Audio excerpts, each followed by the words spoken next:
Good afternoon and welcome to World at Noon on OSRC television. I'm Obi Chukwemeka Oti.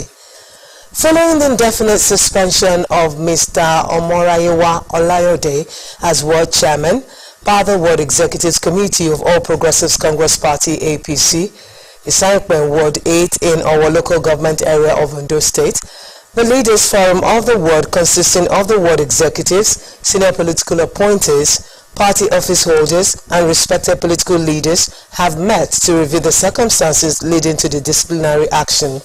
After a thorough deliberation, the leaders regretted the pitiable condition of the ward, especially its not too impressive performance at the recently concluded general election and Ondo House of Assembly polls, despite its strategic importance in the political firmament of Owo as well as our local government area. It also noted and confirmed the allegation of gross misconduct, irresponsible leadership, disrespect for constituted authorities, self-centeredness and financial recklessness proven against the suspended chairman. In order to reposition the ward for effectiveness so as to deliver on its mandate and political objectives, the leaders have therefore unanimously endorsed the indefinite suspension of Mr. Omorayiwa Olayode as the ward chairman with immediate effect and until further notice. The meeting at the ward's highest level, including the Chief of Staff to Ondo State Governor, Chief Olugbengale, and 8 other chieftains, equally resolved that Mr. Omorayiwa Olayode should be referred to the relevant organ of the party for further action to serve as deterrence to others. In another development, the All Progressives Congress has opposed Northern senators vying for the Senate presidency. It insisted that any Northerner angling for the leadership of the Senate had no respect for the party's constitution.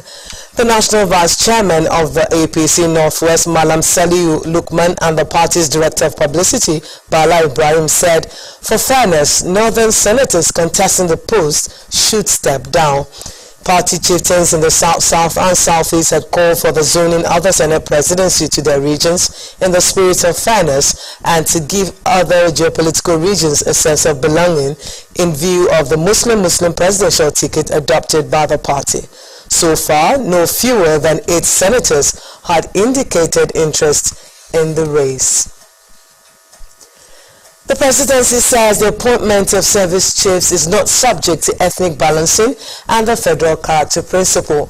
Presidential spokesman Femi Adesina insisted that President Muhammadu Buhari has the prerogative to appoint competent and can do the job of securing Nigeria against terrorist and bandit attacks. According to him, the constitution that prescribes federal character gives the president some prerogatives to appoint on his own. The president, who is from Katsina in northwest Nigeria, had been criticized for favoring northerners in his appointments. UN Secretary General Antonio Guterres is due to arrive in Somalia in what his office has described as a solidarity visit for the Muslim holy month of Ramadan. The Horn of Africa is facing its worst drought in 40 years, killing an estimated 43,000 people last year. China's leader Xi Jinping and Brazilian President Luiz Inácio Lula da Silva are scheduled to meet this week. Lula is expected to land in Shanghai today. Odoyo Soya reports.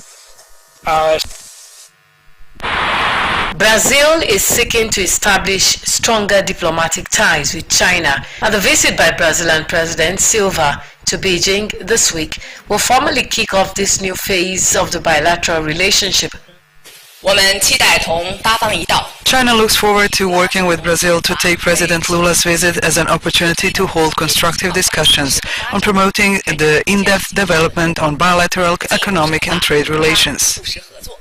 Ahead of his trip, President Lula expressed a desire to work closely with Beijing in mediating peace talks between Russia and Ukraine. I am convinced that Brazil can make an extraordinary contribution to putting an end to the war and return to peace. Though Brazil is not the only Latin American country that is refrained from taking sides on the Russia-Ukraine conflict, President Lula has stood apart from other Western leaders when it comes to foreign policy. The US and several European countries expressed concerns after President Lula applauded a recent meeting between the Chinese and Russian presidents in Moscow. And President Lula's decision to allow Iranian warships to dock in Rio de Janeiro last month also raised eyebrows among Brazil's Western allies. Foreign policy analysts, however, say these actions don't fall out of line with Brazil's tradition of diplomatic non-alignment. If anything, it seems to all be part of President Lula's desire to take a more leading role on the international stage. Lula is returning also to play a role in global affairs. In the United Nations, Brazil is looking for the expansion of the Security Council number of members. Brazil will host the G20 next year, is beginning to prepare for that. In 2009, China surpassed the US as Brazil's main trading partner. President Lula's visits to Beijing could reposition Brazil as an international power player, which many say deteriorated under Lula's predecessor, Jair Bolsonaro.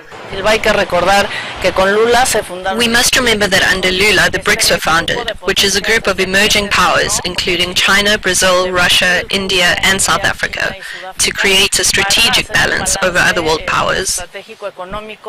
Brazil's Ministry of Foreign Affairs says at least 20 bilateral agreements are expected to be signed. Odunwayo Soya, OSRC News. Junior doctors will begin a 4-day strike today as a National Health Scheme NHS leader wants up to 350,000 appointments, including operations, could be cancelled. The walkout by up to 47,600 junior doctors is part of a worsening pay dispute which threatens huge disruption to the NHS. The strikes center around the payroll between British Medical Association and the government. Moving on to the U.S., where Pentagon officials said the release of top-secret military intelligence posted on social media poses a serious risk to U.S. security. Officials say the documents were formatted in a similar fashion to updates given to senior leaders. It could be the most damaging release of U.S. government information since the 2013 publication of documents by WikiLeaks. I'm just not going to get into the specifics